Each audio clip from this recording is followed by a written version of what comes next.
और चलिए अब बात करते हैं उत्तराखंड की। उत्तराखंड में आफत की बारिश, जहां पिथौरागढ़ के धारचूला में बारिश ने भारी तबाही मचाई है।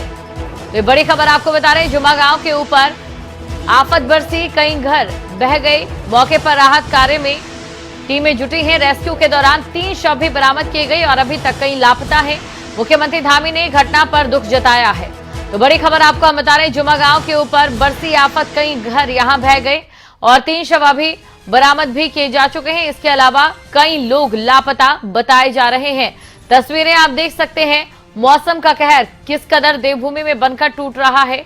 पिथौरागढ़ के धारचूला में बारिश से भारी तबाही मची है। जुमा गांव की अगर बात करें तो खासकर यहां पर बहुत ज्यादा तबाही मची है और मौके पर राहत बचाव कार्य जारी है। ब्यूरो चीफ राव शफात अली हमारे साथ जुड़ चुके हैं। राव, आपसे मौजूदा अपडेट जानना चाहेंगे। शिवम, देखिए, बहुत दर्दनाक घटना हुई है पिथौरागढ़ में। जो 2 गांव पड़ते हैं, जमुनी गांव और जुमा तोक, ये क्योंकि सीमांत के इलाके हैं और नेपाल सीमा से भी मिलते हैं, तो देर रात ये घटना हुई है बादल फटने की इन दोनों इलाकों में। बहुत बड़ा जानमाल का नुकसान हुआ है।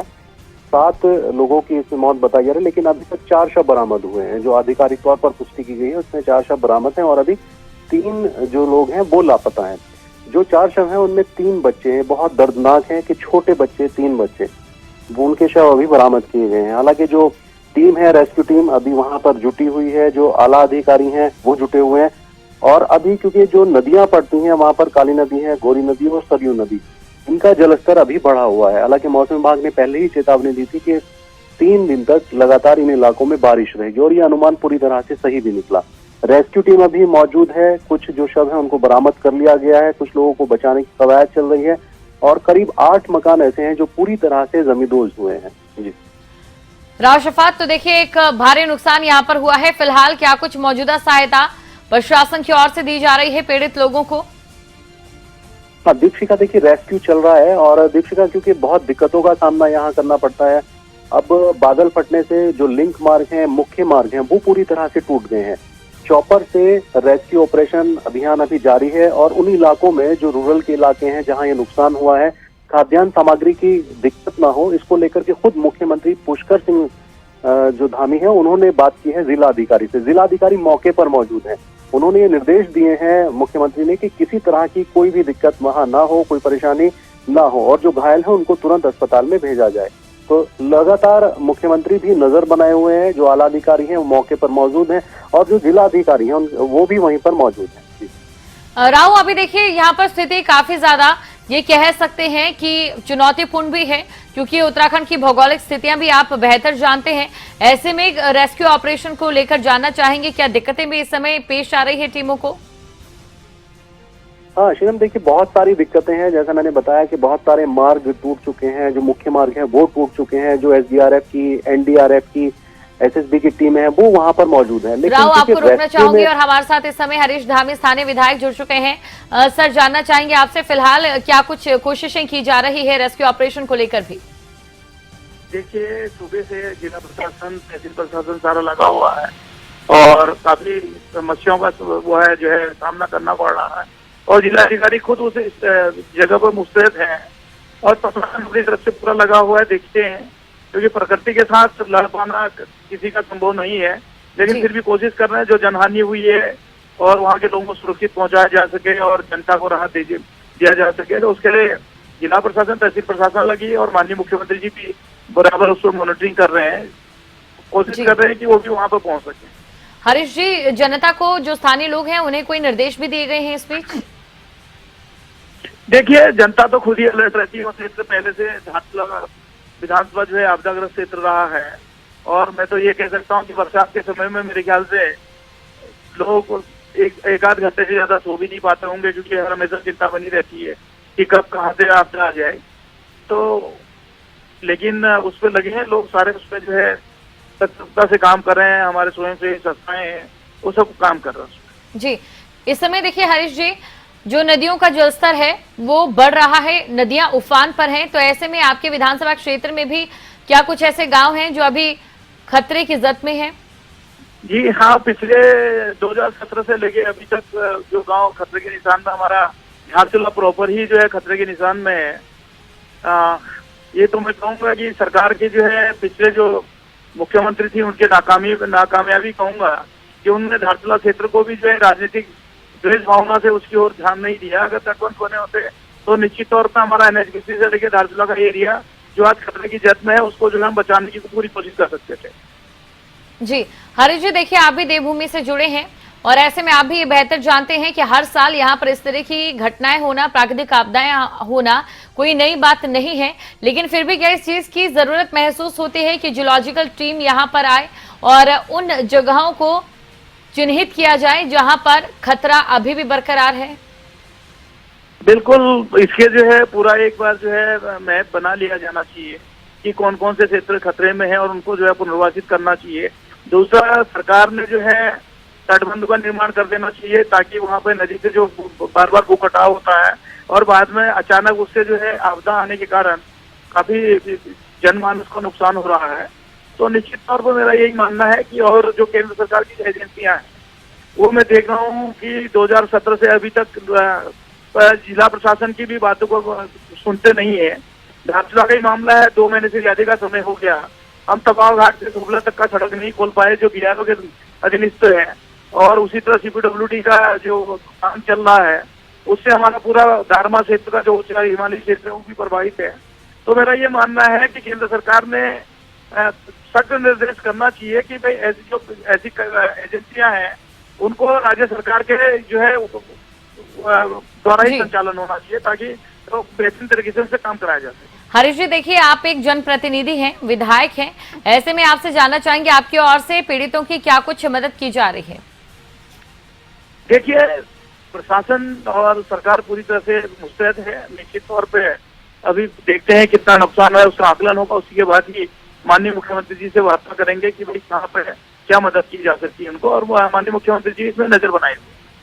जी हरीश जी, शुक्रिया हमारे साथ जुड़ने के लिए और ताजा अपडेट भी बताने के लिए। और इस समय हमारे साथ SDRF कमांडर नवदीप बुलर भी जुड़ चुके हैं। सर, आपसे जानना चाहेंगे फिलहाल रेस्क्यू ऑपरेशन में क्या दिक्कतें भी पेश आ रही हैं? रेस्क्यू ऑपरेशन कहां तक पहुंचा है और कब तक मुकम्मल कर लिया जाएगा? देखिए, ये धारचूला के आगे जो जुम्मा विलेज है उसके पास में जामनी तोक एक अफेक्टेड है विलेज, और एक तिरोधार जो बताया जा रहा है वहां पे 2 लोग मिसिंग हैं। जामनी तोक में जो 5 लोग मिसिंग थे उसमें 3 डेड बॉडीज अभी रिकवर हुई हैं, 2 लोग स्टिल मिसिंग हैं और उनकी सर्च हो रही है। वहाँ पे SDRF है, वहाँ पे SSB के जवान भी हैं और वहाँ पे पिथौरागढ़ जनपद पुलिस के भी जवान वहाँ पे सर्च एंड रेस्क्यू में लगे हुए हैं। और जो सेरोधार जगह जहाँ पे 2 महिलाएं मिसिंग बताई जा रही हैं वहाँ पे भी उनकी सर्च की जा रही है, और जैसे इसमें अपडेट आएगा फिर आपसे शेयर करेंगे। जी नवनीत जी, देखिए इस समय मुश्किल भी होता होगा आप लोगों के लिए कि तमाम जो वहां पर लोग हैं उन्हें भी एक सुरक्षित स्थान पर पहुंचाना, उनके मन में जो एक डर है उसे भी कम करना, और रेस्क्यू ऑपरेशन में जो लोग लापता हैं उन्हें ढूंढना। तो ऐसे में इस समय मौसम को लेकर भी अलर्ट जारी कर दिया गया है, तो क्या आपको लगता है कि चुनौतियां एक बार फिर से बढ़ने वाली है? देखिए, ये जो हैवी रेनफॉल का अलर्ट ऑलरेडी मौसम विभाग द्वारा जारी किया गया था, इसमें जो क्लाउड बस्ट की घटना हुई है इसमें ये 2 विलेज सबसे ज्यादा अफेक्टेड हुए हैं। अब इसमें प्रायोरिटी तो जो मिसिंग लोग हैं उनको सर्च करना है, ये प्राथमिकता है। इसके अलावा जो गांव के लोग हैं वहाँ पे जो रेस्क्यू टीम है उसमें प्रशासन के लोग भी हैं और वो लगातार सबसे बात कर रहे हैं, और किसी भी तरह की किसी की जरूरत है तो उसको तुरंत रेंड किया जा रहा है। जी नवनीत जी, अगर आसपास संख्या को लेकर बात की जाए तो कुल कितनी संख्या में लोग फिलहाल मिसिंग है? टोटल 7 रिपोर्टेड थे मिसिंग, जिसमें से 3 डेड बॉडीज रिकवर हो गई हैं और 4 लोग स्टिल मिसिंग हैं। जी, इसके अलावा कितने जवान इस समय रेस्क्यू ऑपरेशन को अंजाम दे रहे हैं?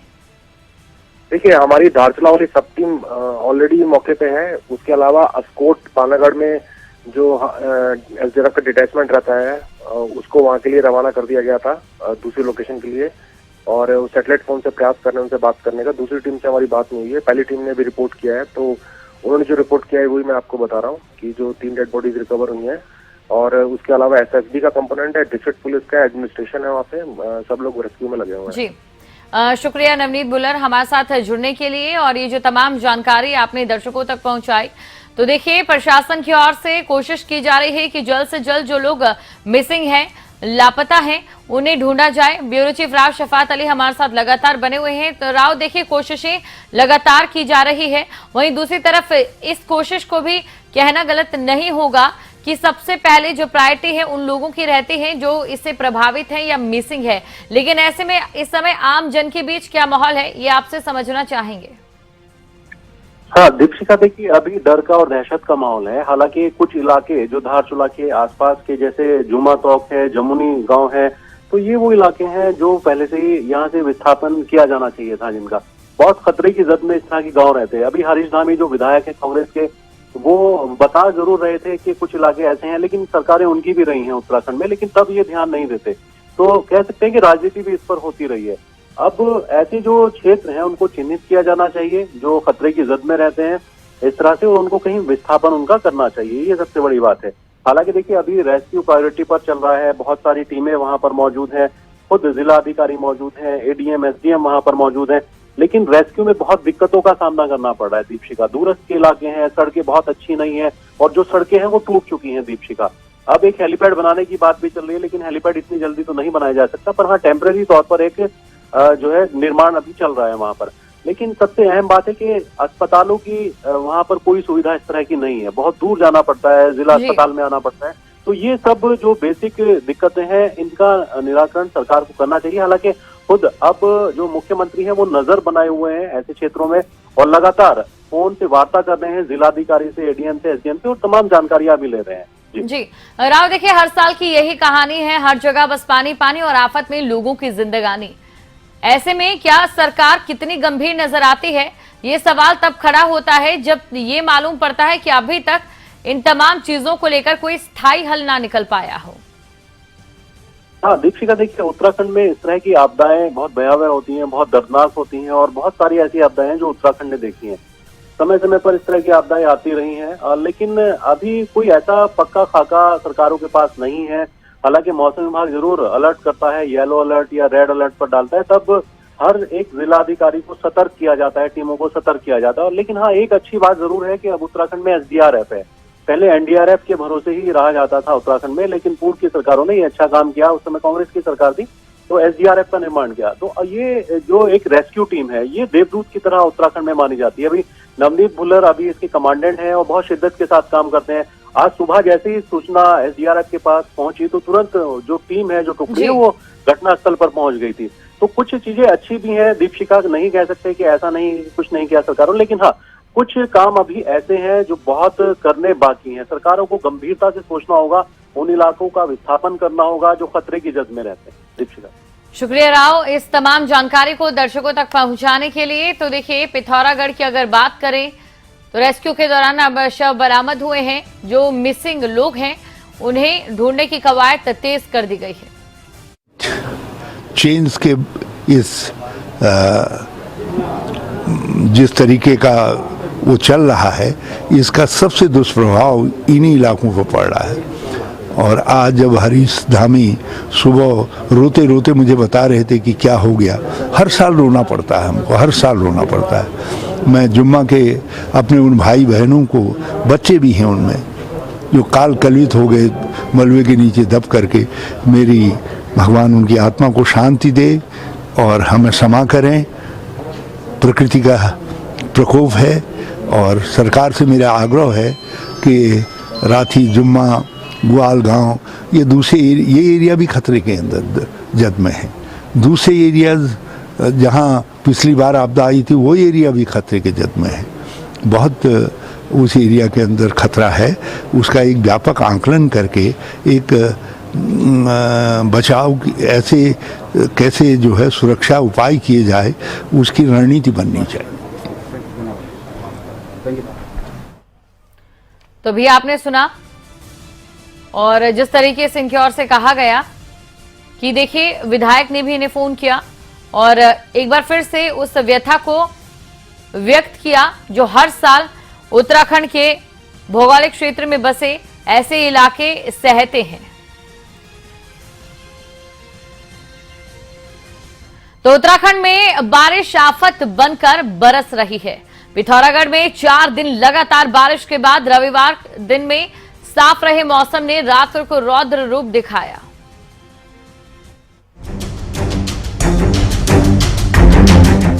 उत्तराखंड के सीमांत जिले पिथौरागढ़ में भारी बारिश ने तबाही मचा दी।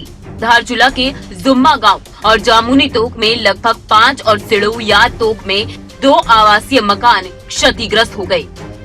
हादसे में अब तक 3 लोगों की मौत हो गई है, जबकि 5 लोग लापता बताए जा रहे हैं। घटना के बाद इलाके में कोहराम मचा हुआ है। लोगों की चीख पुकार गूंज उठी है। वहीं मुख्यमंत्री पुष्कर सिंह धामी ने घटना पर दुख जताया और जिला प्रशासन को रेस्क्यू ऑपरेशन तेज करने के निर्देश दिए। डीएम डॉक्टर आशीष चौहान ने बताया कि देर रात जुम्मा गांव में अतिवृष्टि के कारण 7 लोगों के मलबे में दबे होने की सूचना मिली थी। सूचना के तत्काल बाद घटना क्षेत्र में राजस्व, एसएसबी, पुलिस, एसडीआरएफ और रेस्क्यू टीम रवाना हुई। वहीं एनडीआरएफ भी क्षेत्र में भेजी गई। इस दौरान टीम ने गांव से 2 शव बरामद किए हैं। डीएम ने अधिकारियों के साथ बैठक कर मौके पर राहत एवं बचाव कार्य कराने के साथ ही क्षेत्र में राहत सामग्री भेजने के निर्देश भी दिए हैं। कल रात को अतिवृष्टि के कारण धारचूला के ऊपरी क्षेत्र जुम्मा के गांव जामुनी में 7 लोगों के दबे होने की सूचना मिली। प्रारंभिक सूचना, उसमें से 2 लोगों की बॉडीज के निकाले जाने की भी प्रारंभिक सूचना हमें प्राप्त हुई है। तो इस संबंध में एसडीआरएफ की टीम, रेवेन्यू की टीम प्लस एसएसबी की जो आउटपोस्ट वहाँ पे है, एसएसबी का स्टेशन है, वहाँ से भी लोग हमारे फर्स्ट रिस्पॉन्डर के तौर पे निकल चुके हैं और राहत और रिलीफ से रिलेटेड दूसरी सामग्री को भी पहुँचाया जा रहा है। और फर्दर जो भी ज़रूरत होगी उसके अकॉर्डिंगली हम लोग एयर रेस्क्यू या दूसरे जो भी पॉसिबल चीज़ें हैं, रोड की ओपनिंग और उन सारी चीज़ों के निर्देश दिए जा चुके हैं। और मैं उम्मीद करता हूँ कि चीज़ें जल्दी नॉर्मल से। प्रदेश के आपदा प्रबंधन विभाग के अनुसार राज्य में राष्ट्रीय राजमार्गों सहित कुल 107 सड़कें और पुल भारी बारिश के बाद भूस्खलन के कारण बंद हैं, जिन्हें खोलने का प्रयास अब भी जारी है। इस बीच प्रदेश के अनेक स्थानों पर लगातार बारिश जारी है। राज्य आपातकालीन परिचालन केंद्र से मिली जानकारी के अनुसार पिछले 24 घंटों में ऋषिकेश के पास जौलीग्रांट में 254 मिलीमीटर, सितारगंज में 60 मिलीमीटर, कपोट में 55 मिलीमीटर, बनबसा में 53 मिलीमीटर, मुंसियारी में 44 मिलीमीटर, नरेंद्र नगर में 40.2 मिलीमीटर, भटवाड़ी में 30 मिलीमीटर और गैरसैंण में 27 मिलीमीटर बारिश दर्ज की गई है। ये आसार बड़ी तबाही की ओर संकेत करते हैं।